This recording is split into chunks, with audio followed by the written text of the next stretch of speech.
I am Edith, 34 years old, and I just returned from an important business trip to find the locks on my dream house changed. Exhausted and confused, I drove to my parents' home where my brother Julian was showing off photos from his lavish Maldives vacation. With a smirk on his face, my dad casually announced, "Your house paid for their fun." The shock hit me like a physical blow, but I only smiled in response. "What's so funny?" he snapped. If you are enjoying this story, please let me know where you are watching from in the comments. Hit that like button and subscribe to follow my journey of betrayal and unexpected revenge. My name is Edith Thompson, a 32-year-old marketing director who has been self-sufficient since the age of 18. Growing up in a middle-class neighborhood in Portland, I learned early on that I would need to forge my own path. While my parents had the financial means to help with my education, they chose to prioritize my younger brother, Julian. Their reasoning was always the same. He needs more support than you do. You are naturally gifted. This pattern of favoritism was established long before I could understand its implications. During my high school years, I worked 3 jobs simultaneously to save for college. Weekday mornings at a coffee shop, evenings at a local restaurant, and weekends at a retail store. My parents praised my work ethic, but never offered financial assistance. Meanwhile, Julian received a brand new car for his 16th birthday and an unlimited allowance that he spent frivolously on video games and parties. Despite the obvious favoritism, I maintained a relationship with my family, holding on to the hope that someday they would recognize my achievements with the same enthusiasm they showed for Julian's smallest accomplishments.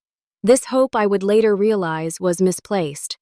Julian, now 27, has never held a steady job. His resume consists of short-lived positions that he quit because they were beneath him or too stressful. Every failed attempt at independence was met with understanding and financial support from our parents. They paid his rent when he was fired for chronic tardiness. They covered his credit card debt when he overspent on designer clothes.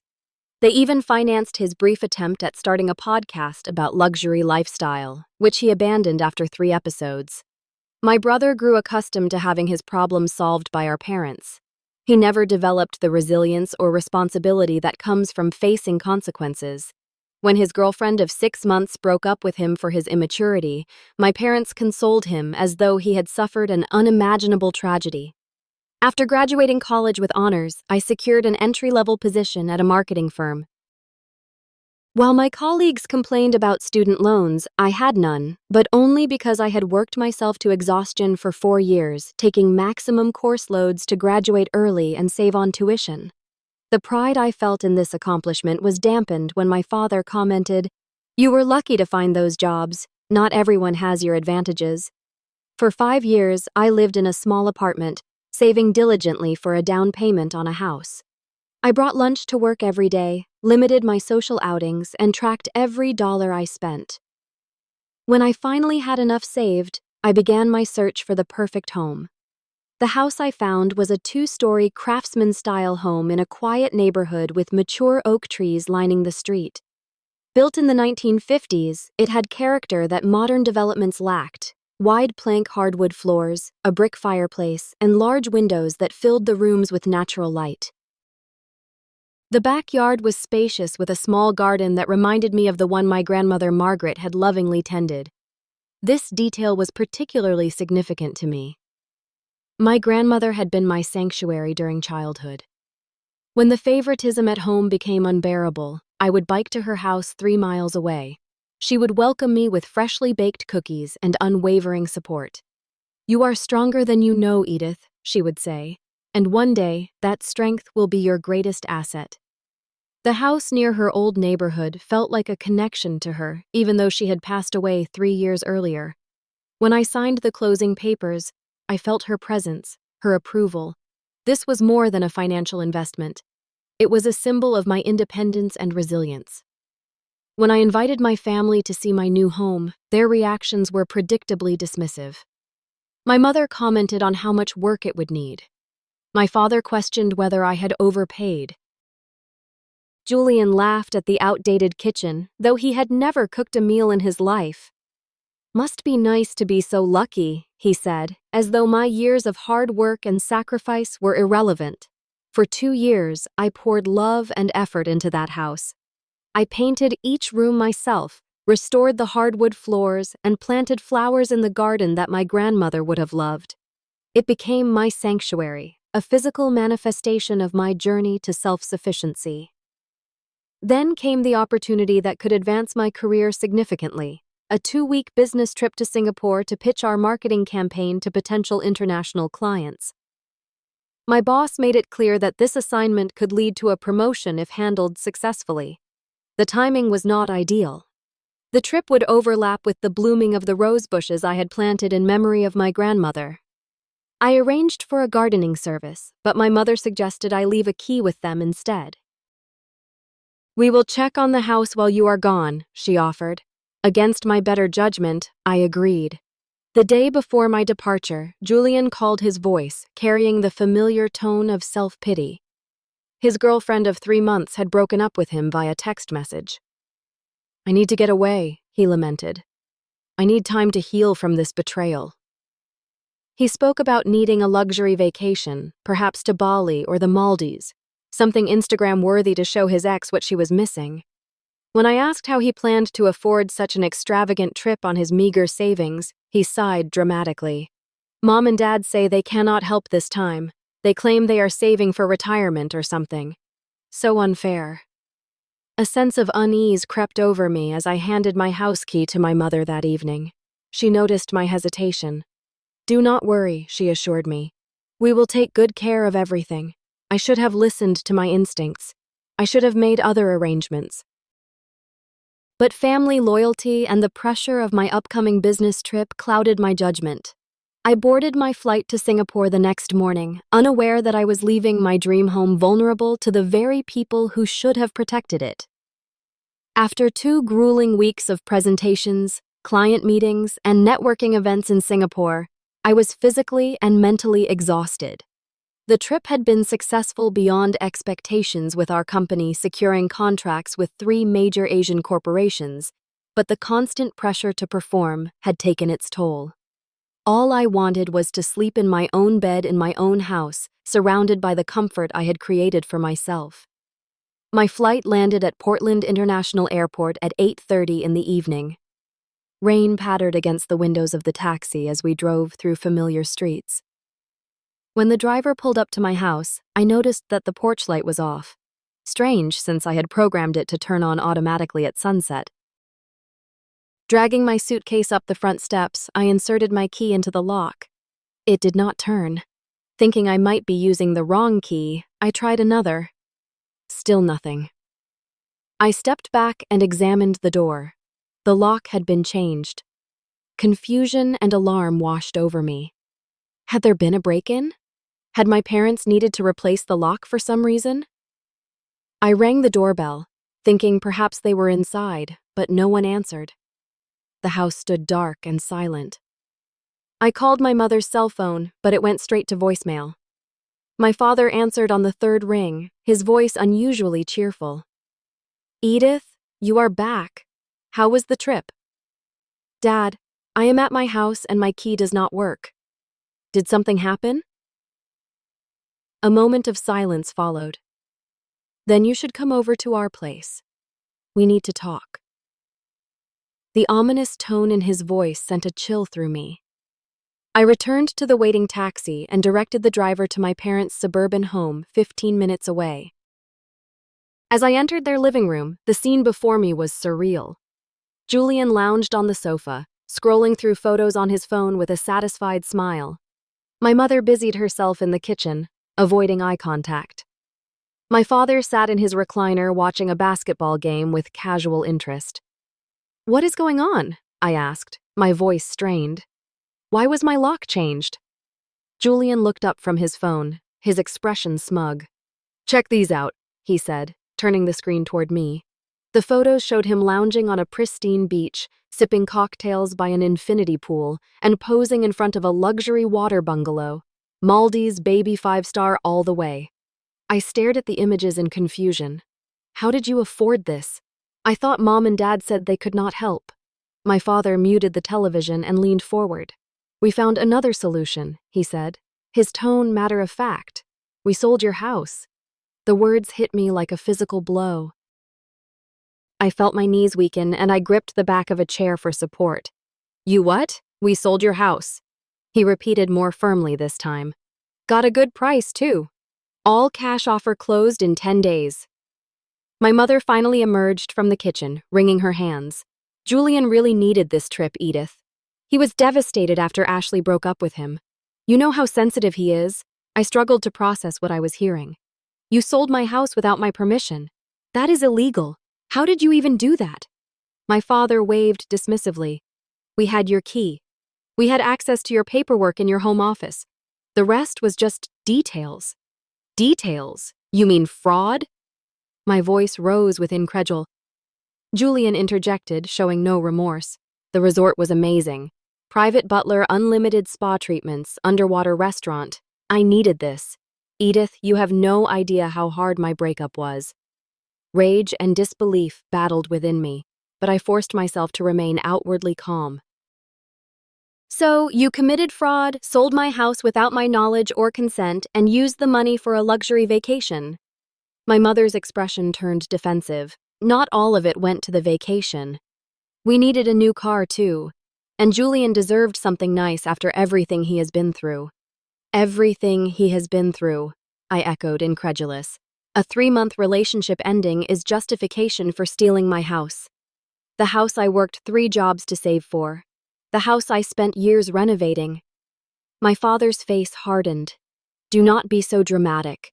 You can always buy another house. You are doing well at your job. Besides, we are your parents. We know what is best. What is best?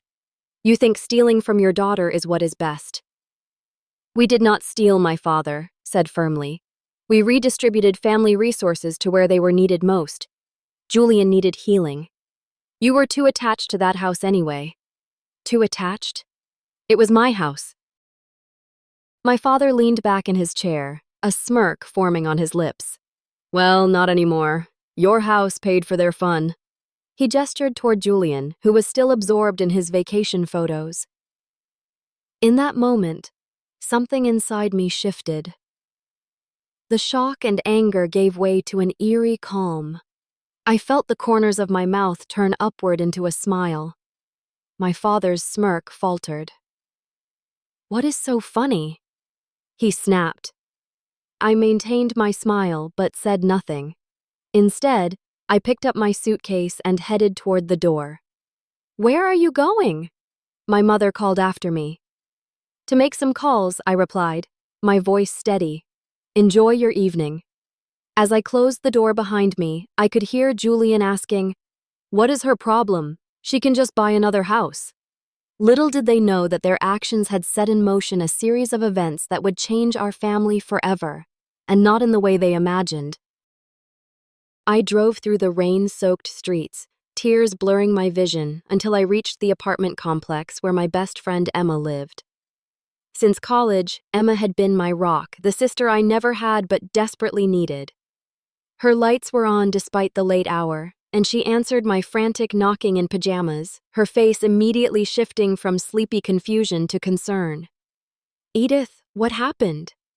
She pulled me inside, taking my rain-drenched coat. I collapsed onto her couch, the enormity of the situation finally breaking through my shock. Between sobs, I explained what my family had done. Emma listened, her expression morphing from disbelief to outrage. "They sold your house without your consent for a vacation." Her voice rose with each question. "That is not just immoral, Edith. That is criminal. We need to call the police right now." I took a deep breath, regaining some composure. "There is something else, Emma. Something about the house that they do not know." Emma sat beside me, her brow furrowed. "What do you mean?" My mind drifted back to my grandmother, Margaret, the one person in my family who had truly seen and valued me. While my parents lavished attention and resources on Julie and Grandma, Margaret had invested in me not with money, but with unwavering belief in my potential. "Do you remember my grandmother?" I asked. Emma nodded. Of course. She was wonderful. Always had cookies when we visited in high school and never failed to ask about my art projects. She was the only one who ever put me first, I said softly.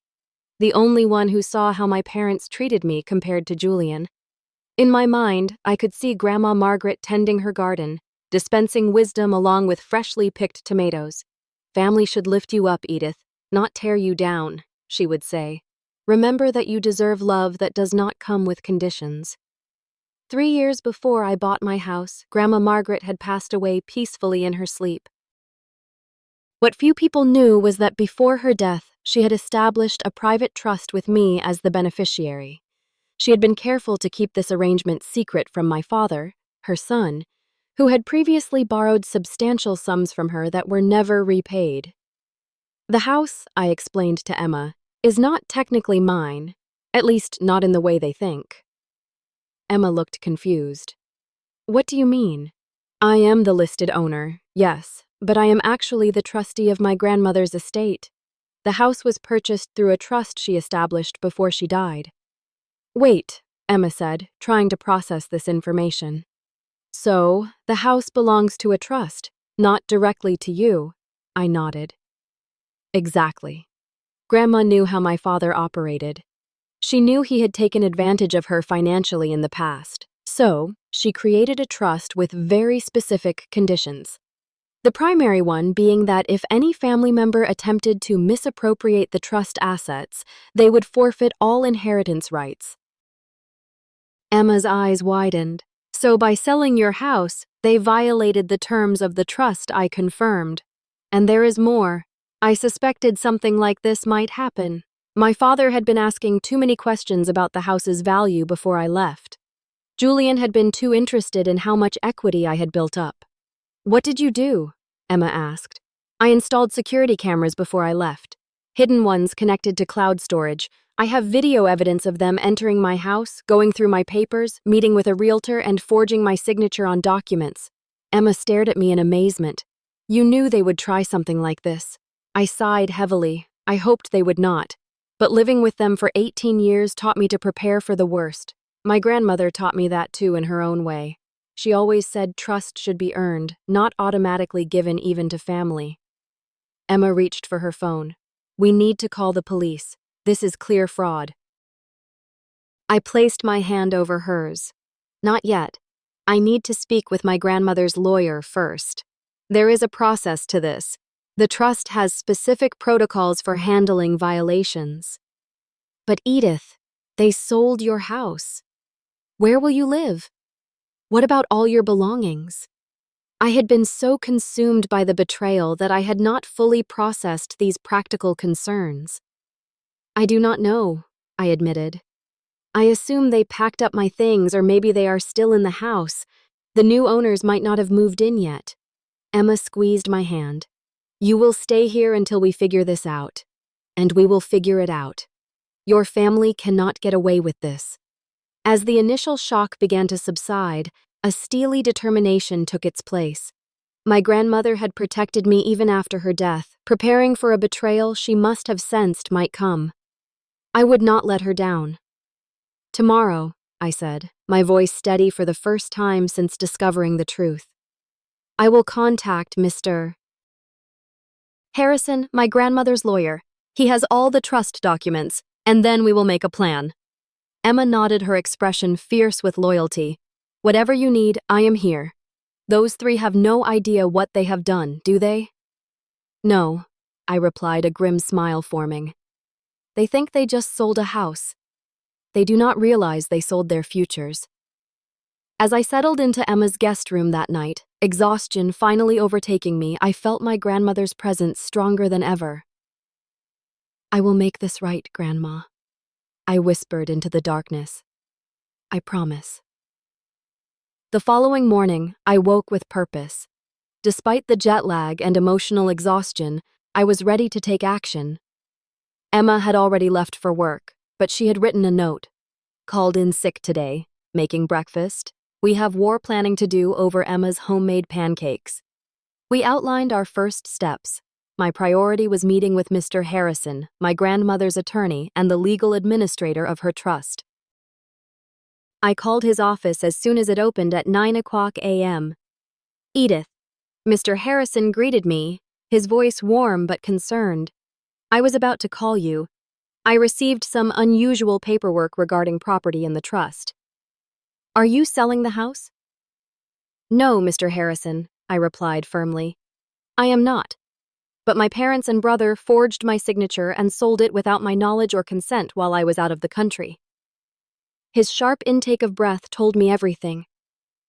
That is a serious allegation, and unfortunately, it aligns with what I am seeing in these documents.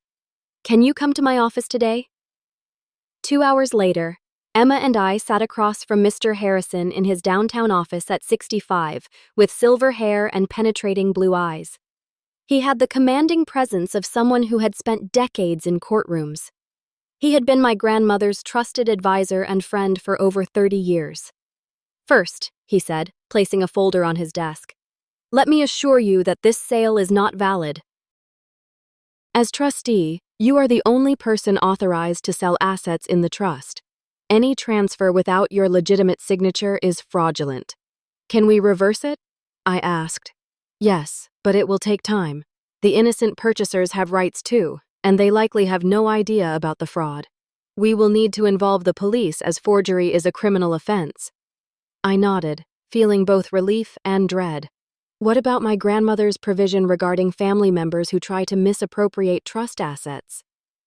Mr. Harrison's expression turned grim. That provision is quite clear. According to the trust documents, any family member who attempts to take or convert trust assets for their own benefit immediately forfeits all rights to any inheritance or benefit from the trust. Based on what you have told me, your parents and brother have triggered this provision. Emma leaned forward. What does that mean exactly? It means Mr. Harrison explained that they are now excluded from any future distributions from the trust, and the trust contains more than just the house. This was news to me. What do you mean? Your grandmother was quite shrewd with her investments.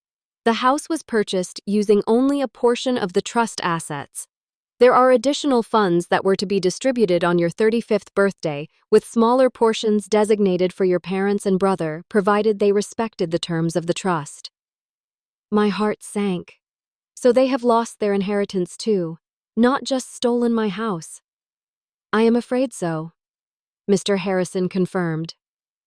Your grandmother anticipated something like this might happen. She experienced similar behavior from your father during her lifetime. I remembered my grandmother's warnings about my father's sense of entitlement, how he had borrowed money from her repeatedly, always with excuses for why he could not repay it. How he had once tried to convince her to refinance her home to fund his failed business venture.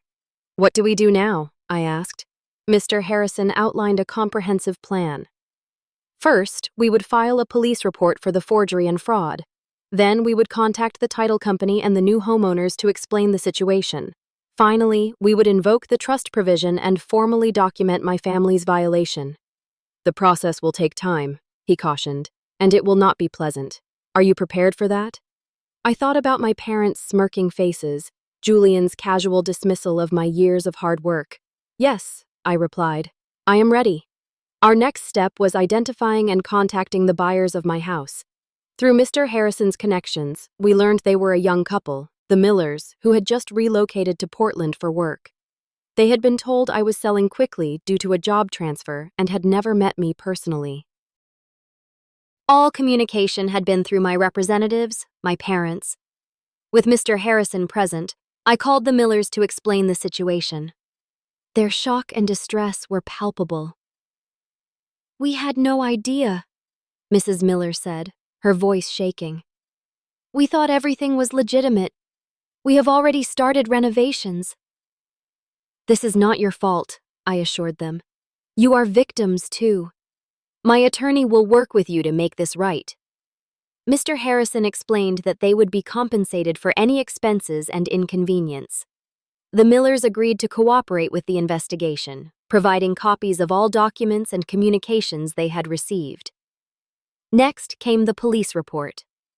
Detective Ramirez listened carefully as I explained the situation, examining the video evidence from my security cameras. The footage clearly showed my father and Julian entering my home office, rifling through my documents, and later meeting with a real estate agent. Another clip captured my mother practicing my signature before finally forging it on the sales documents. This is pretty clear-cut fraud and forgery. Detective Ramirez said, "We will need statements from the buyers and the real estate agent involved, but you have strong evidence here." As we left the police station, I received a call from my cousin David, the only relative I remained close to. "Edith, what is going on? Uncle Robert just called Dad in a panic saying you are trying to have them arrest." I explained the situation to David, who had always seen through my parents' favoritism. I am not surprised he admitted, but even for them, this is extreme. "Do you know they also bought a new car with the money, and Julian has been bragging about his trip all over social media?" This new information fueled my resolve. Through David, I learned more about the extent of their betrayal. The house had sold for $420,000. Julian's Maldives' trip had cost nearly $70,000, including first-class flights and the overwater bungalow. My parents had purchased a new luxury SUV for $60,000. The remaining funds were in a joint account they had opened, already being spent on various indulgences. "There is something else you should know," David added hesitantly. "This is not the first time they have tried to access your grandmother's money. About a year after she died, Uncle Robert approached my dad about contesting her will. He was convinced there was more money somewhere that you were hiding. This revelation, while painful, did not surprise me.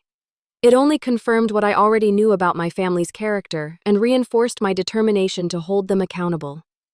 Over the next few days, Emma and I meticulously documented everything.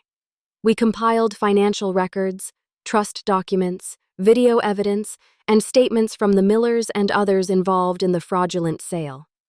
Mr. Harrison prepared legal notices formally invoking the trust provisions that disinherited my family members. We should deliver these in person, I decided. I want to see their faces when they realize what they have done. Emma squeezed my hand. "Are you sure it will be ugly?"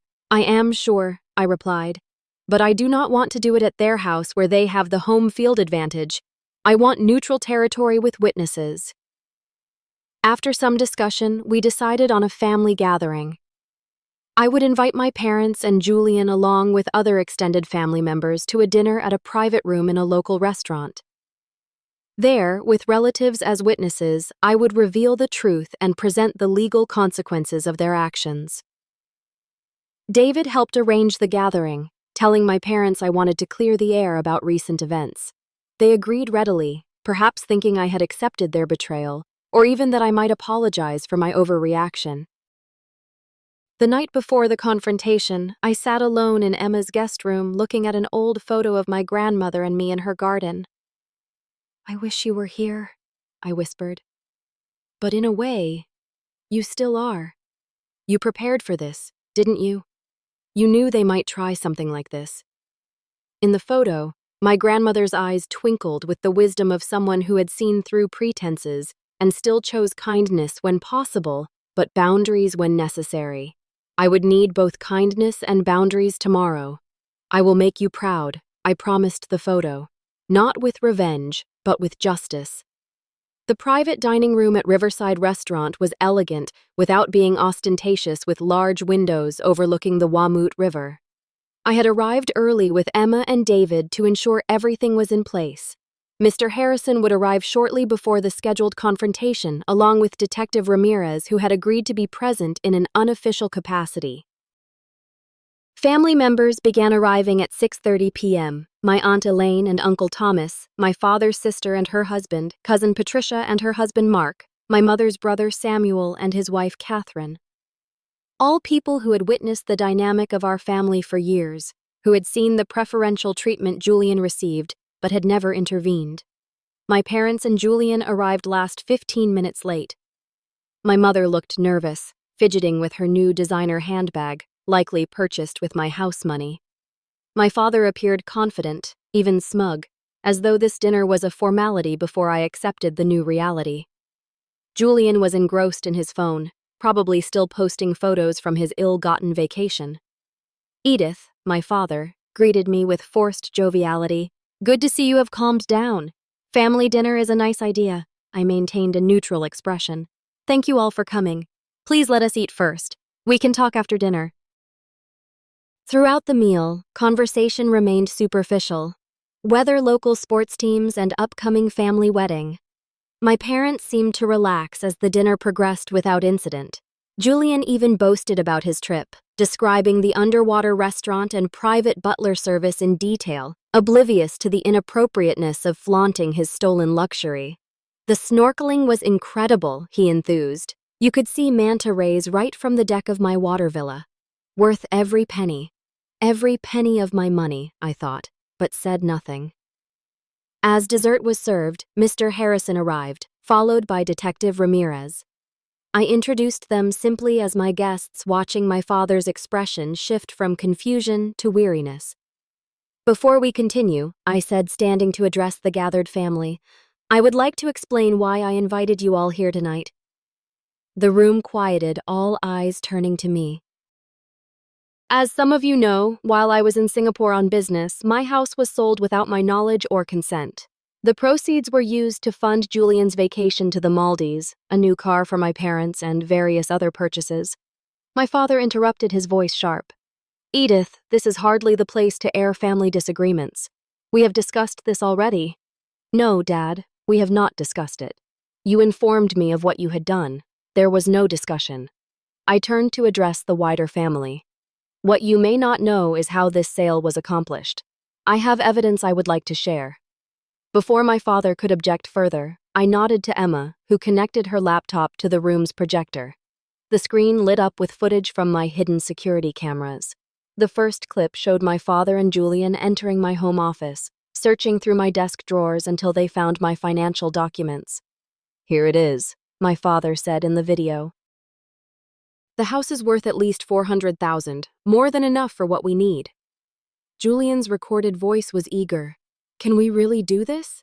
Will it work? My father's response was chilling. Trust me, she will never know until it is too late. And by then, what can she do? The next clip showed my mother at my dining room table practicing my signature repeatedly on a notepad, then finally signing my name on official-looking documents.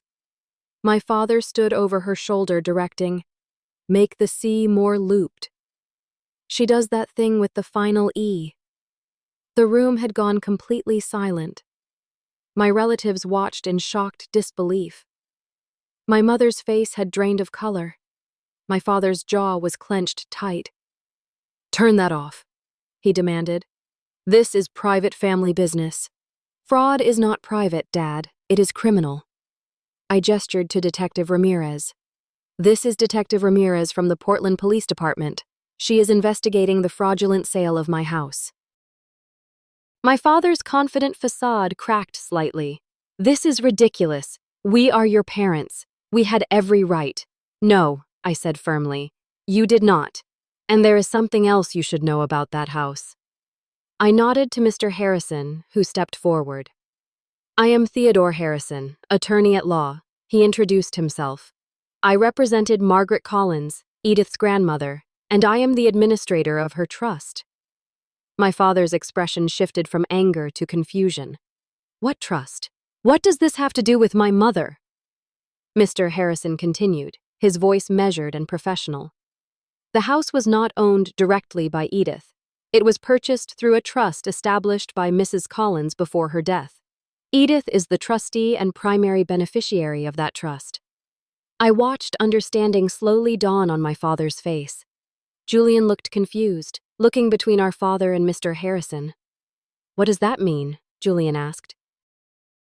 "It means I explained that the house was never mine to sell. It belongs to Grandma's trust. And more importantly, Grandma included a specific provision in her trust regarding family members who might try to take advantage." Mr. Harrison removed several documents from his briefcase. "The Margaret Collins Trust explicitly states that any family member who attempts to misappropriate, convert, or otherwise interfere with trust assets immediately and irrevocably forfeits all rights to any distribution from the trust." My mother gasped. "What does that mean, Robert?" she asked my father. Mr. Harrison answered before my father could respond. It means that by fraudulently selling trust property, you, your husband, and your son have forfeited all inheritance rights under the trust. This includes the scheduled distribution that would have occurred on Edith's 35th birthday. What distribution?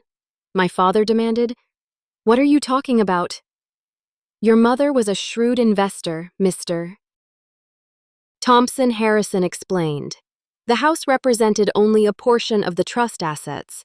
There were additional funds to be distributed to family members, including substantial amounts designated for you and your son, provided you respected the terms of the trust. The color drained from my father's face. How much? He asked hoarsely. $250,000 each, Harrison replied. Plus the continued use of the vacation cabin in Bend, which is also part of the trust. All of which you have now forfeited. Julian jumped to his feet. This is not fair. We did not know about any trust. Ignorance of the trust does not excuse fraud. Mr. Thompson Harrison responded calmly. The illegal sale of trust property and forgery of the trustee's signature are still criminal acts. My relatives were watching the scene unfold with expressions ranging from shock to dismay. My Aunt Elaine had her hand over her mouth. Uncle Samuel was shaking his head in disbelief. You cannot do this, my father said, his voice no longer confident but pleading. She is my mother. That money should have come to me directly in the first place. Your mother disagreed, Harrison replied simply. And she had her reasons which these events have unfortunately validated. My mother turned on my father, her voice trembling. You said this would be simple. You said there would be no consequences. Now we have lost everything. Julian rounded on them both. This is your fault. You said she would never find out. You said the house was legally hers to sell. Watching them turn on each other, I felt no satisfaction, only a profound sadness. This was my family. The people who should have protected and supported me now revealed in their true nature. Detective Ramirez stepped forward. Mr. and Mrs. Thompson, Julian Thompson. I need you to come to the station to provide statements regarding the fraudulent sale and forgery charges. Are we being arrested? My mother asked, panic in her voice. Not at this time, Detective Ramirez responded. But this is a serious criminal matter that will require formal investigation. My father made one last, desperate attempt. Edith, you cannot do this to your family. We raised you. We put a roof over your head. You owe us. The room fell silent, all eyes turning to me for my response. I took a deep breath, studying myself before speaking. I owed you respect, and I gave it even when you showed none for me. I owed you gratitude for the basic parental duties you fulfilled, and I gave that too. But I never owed you my house, my financial security, or my future. And I certainly never owed you the right to commit crimes in my name. I turned to address our extended family. I did not bring you all here for sympathy or to take sides. I brought you here as witnesses to the truth so there can be no misrepresentation of what happened. This was not a misunderstanding or a family disagreement. It was fraud, forgery, and theft. My Aunt Elaine spoke up her voice, quiet but firm. Robert, how could you do this to your own daughter? My father had no answer. The confident, controlling man who had dismissed my achievements and justified his favoritism for decades now stood silent, his deception exposed. As Detective Ramirez escorted my parents and Julian toward the door, my cousin Patricia approached me. Edith, I am so sorry. We all saw how they treated you growing up, but none of us said anything. We should have. One by one, my relatives came to express similar sentiments. Years of silent observation, finally giving way to acknowledgement. It was not enough to erase the past, but it was something. A recognition that what had happened to me was not right. When everyone had gone except Emma, David, and Mr. Harrison, I finally allowed myself to feel the full weight of the evening. It is really over, isn't it? I asked, more to myself than anyone else. The legal process is just beginning, Mr. Harrison cautioned. But yes, in many ways, this chapter is closing. Your grandmother would be proud of how you handled yourself tonight. As we left the restaurant, I looked up at the night sky, feeling both lighter and heavier at the same time. The burden of pretense had been lifted, but the reality of what my family had done and who they truly were settled in its place. It was a painful truth, but truth nonetheless, and truth, however difficult, was the foundation on which I would rebuild. The weeks following the confrontation were a whirlwind of legal proceedings, emotional processing, and practical challenges. Detective Ramirez moved quickly with the fraud and forgery investigation, building a case that the district attorney deemed exceptionally strong due to the video evidence and clear documentation. My father initially hired an expensive criminal defense attorney using the remaining funds from the house sale. His defense strategy crumbled when the attorney reviewed the evidence and advised him to seek a plea deal. The forged documents, video footage, and statements from the real estate agent and buyers left little room for denial.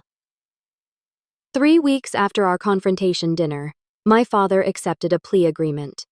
He would serve 2 years of probation for fraud and forgery, pay substantial restitution, and perform 500 hours of community service.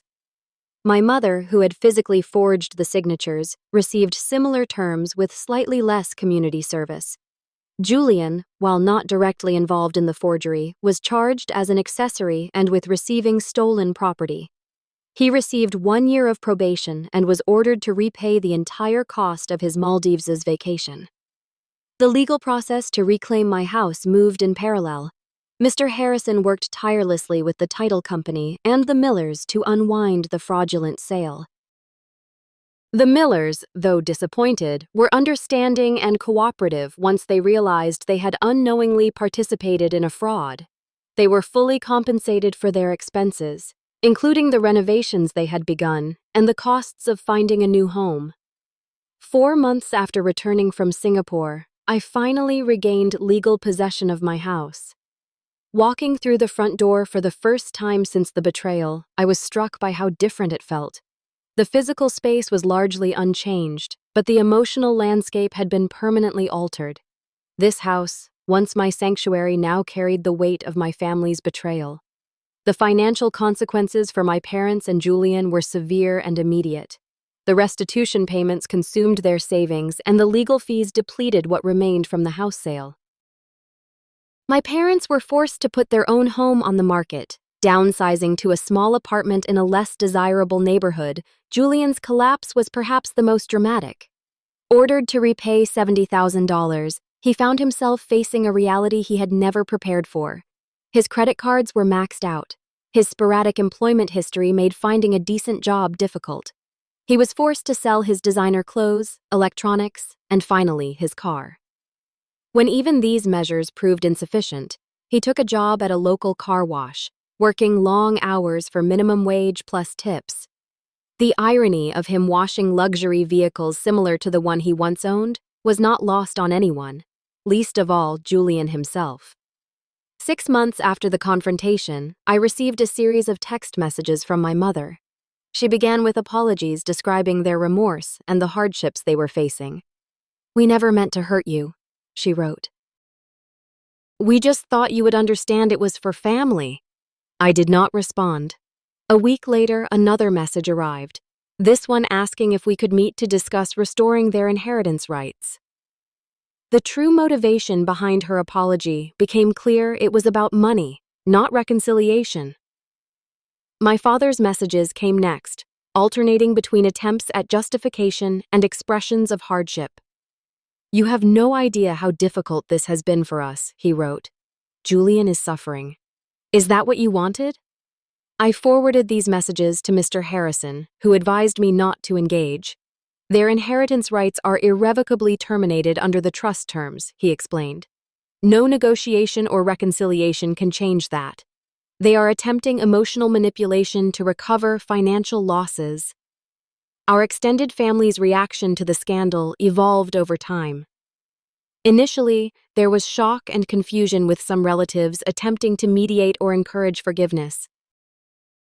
As the full extent of the deception became clear, attitudes shifted. My parents and Julian found themselves increasingly isolated at family gatherings. Their narrative of being victims of my overreaction gained no traction when faced with the evidence of their actions. My aunt Elaine, who had witnessed my father's entitled behavior since childhood, confided in me that this incident had confirmed patterns she had observed for decades. "Your father always believed he deserved more than he earned," she told me. And Julian learned that same lesson too well. The collapse of my family's standing extended beyond financial and legal consequences. Their reputation in our community, built on my father's carefully cultivated image as a successful business consultant and family man, crumbled as news of the fraud spread. Former friends became distant. Invitations dwindled. My father's consulting clients, uncomfortable with his criminal conviction, quietly took their business elsewhere. Julian, once the golden child who could do no wrong, found himself ostracized by former friends who had enjoyed his generosity when he was flushed with stolen cash. His social media accounts, once showcasing his luxury vacation, now sat dormant as he worked long hours to make minimum payments on his restitution debt. Throughout this period, I experienced complex and often contradictory emotions. There was vindication in seeing justice served, but also deep grief for the family relationships that had been irrevocably damaged, or perhaps more accurately, finally revealed for what they truly were. I felt anger alongside relief, sorrow alongside freedom. Emma and David remained steadfast supports, providing emotional stability when the legal and practical challenges became overwhelming. Emma invited me to stay with her until I felt ready to return to my house. David kept me informed about family matters without pressure to reconnect with my parents or Julian. 8 months after the confrontation, I began working with a therapist specializing in family trauma. Dr. Melissa Torres helped me navigate the conflicting emotions and begin the process of redefining my understanding of family. "What you are experiencing is a form of complicated grief," she explained during one session. "You are mourning the loss of the family you deserve to have while processing the betrayal of the family you actually had." This framework helped me understand my seemingly contradictory reactions, the anger that would suddenly surface during mundane activities, the unexpected tears while doing something as simple as grocery shopping, the relief that sometimes felt like guilt. When I finally felt ready to move back into my house nearly a year after the confrontation, I approached it as a reclamation project. I repainted every room, replaced the flooring in areas my family had walked most frequently, and redesigned the garden with new plants that had no association with the past. Emma helped me sage the house, a ritual cleansing she insisted would remove negative energy. While I was skeptical of the metaphysical aspects, the symbolic act of purification resonated deeply. Room by room, we moved through the house, declaring it reclaimed and renewed. As the physical transformation progressed, I felt an internal shift as well. The house was becoming mine again, not just legally, but emotionally. The shadows of betrayal began to recede, not disappearing entirely, but diminishing in their power to disturb my peace. One afternoon, as I planted new rose bushes in memory of my grandmother, I realized something profound. The greatest theft my family had attempted was not of the house itself, but of my sense of worth. By treating my years of hard work as something they could casually appropriate, they had attempted to reinforce a lifetime of messages that my achievements were less valuable than Julian's needs. In refusing to accept their actions in fighting for justice rather than surrendering to their narrative, I had reclaimed more than property. I had asserted my inherent value and right to be treated with respect.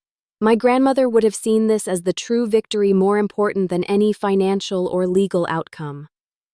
As the second year after the betrayal began, my parents made one final attempt at contact. Julian had moved to another state for a fresh start, and they were considering following him. "We are still your parents," my mother wrote. "Family should forgive." After careful consideration and discussion with Dr. Torres, I composed a brief response. The only communication I had initiated since the confrontation. I do not wish you ill. I hope you find peace and growth in your new location. However, I have learned that true family respects boundaries and treats loved ones with dignity. When those fundamental elements are violated, forgiveness may be possible, but restoration of trust requires more than words.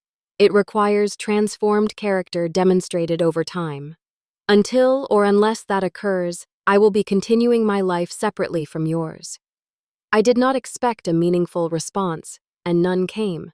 Just accusations of being unforgiving and reminders of all they had supposedly done for me over the years. It confirmed that my decision to maintain distance was the right one for my well-being. My house, once a symbol of achievement, then a site of betrayal, had transformed again. It was now a testament to resilience, a physical reminder that what others attempt to take from us does not define our worth or our future. Like the new garden blooming where the old one had been, something beautiful could grow from even the most painful disruption. 2 years after that fateful day, when I returned from Singapore to find my house stolen, my life had transformed in ways I could never have anticipated. The painful journey had led to unexpected growth and profound revelations about the nature of family trust and personal strength. My career had flourished following the successful Singapore presentations. The clients I secured during that trip became long-term partnerships that elevated my standing in the company.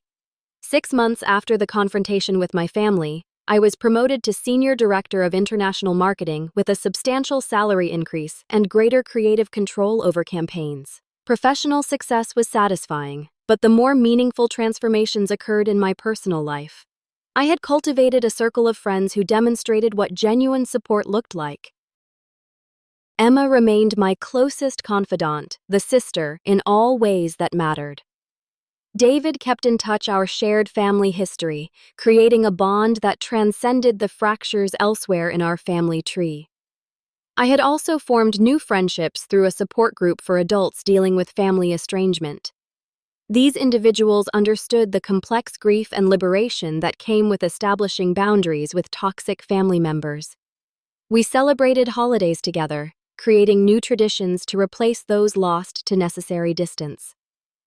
My relationship with my parents and Julian remained severed.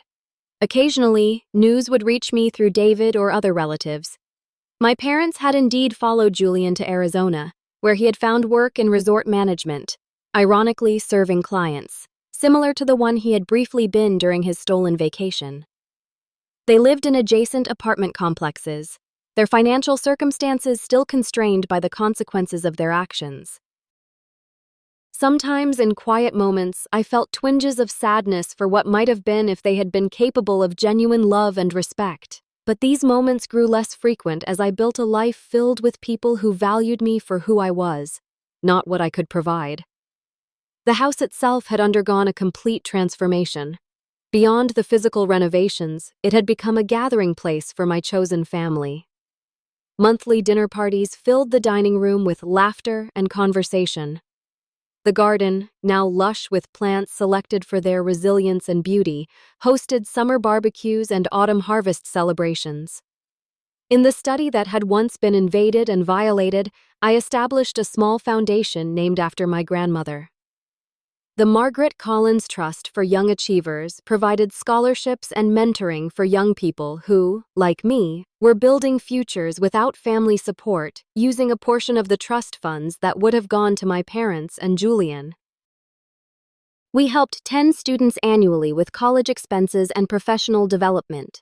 Through this foundation, I met Michael, a financial advisor who volunteered his expertise to help scholarship recipients establish sound money management practices.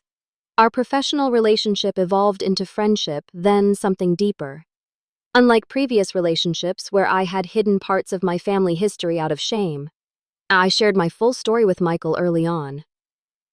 "Your grandmother was a wise woman," he observed after hearing about the trust and its provisions. "She saw what was coming and made sure you would be protected."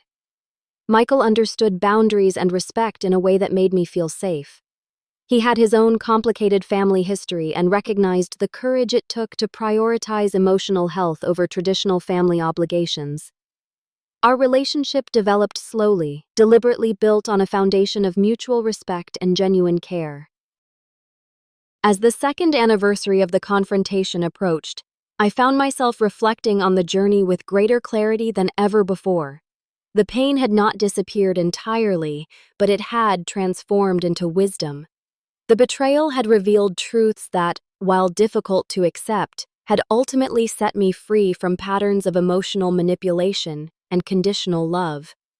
Sitting in my garden on a warm summer evening, watching fireflies illuminate the twilight, I opened my grandmother's journal, a treasure I had discovered among her papers while working with Mr. Harrison on trust matters.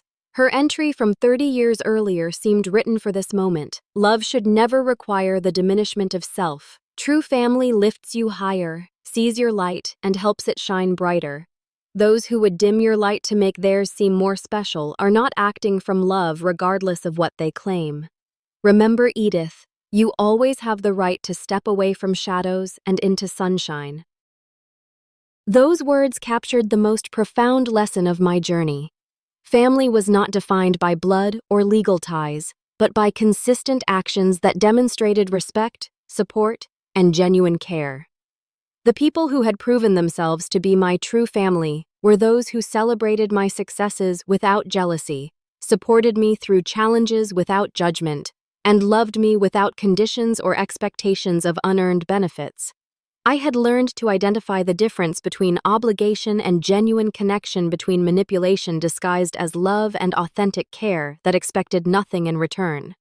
This discernment had allowed me to create boundaries that protected my well-being while opening my heart to relationships that nurtured rather than depleted me. Perhaps most importantly, I had discovered that resilience was not about pretending harm never occurred, but about acknowledging wounds while refusing to be defined by them. My parents and Julian had attempted to reduce me to a resource they could exploit. By rejecting that definition and reclaiming my narrative, I had affirmed my inherent worth, independent of what I could provide to others. As I closed my grandmother's journal, I felt her presence as clearly as if she sat beside me on the garden bench. She had prepared me for this journey in ways I was only now fully understanding. Her legacy was not just financial security, but the wisdom to recognize true family and the courage to create it where it did not naturally exist. The house that had been the center of such betrayal had become a sanctuary again. Not because the painful events had been erased, but because they had been integrated into a larger story of growth and transformation. Every room now held new memories that outweighed the old ones. Every space had been reclaimed through deliberate acts of creation and connection.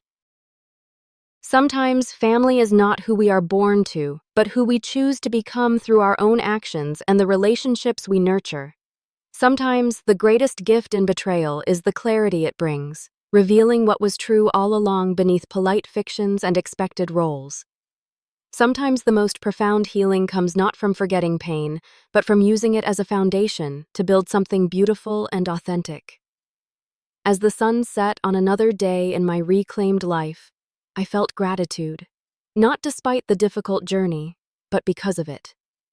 The house my family had tried to steal had become more truly mine than ever before.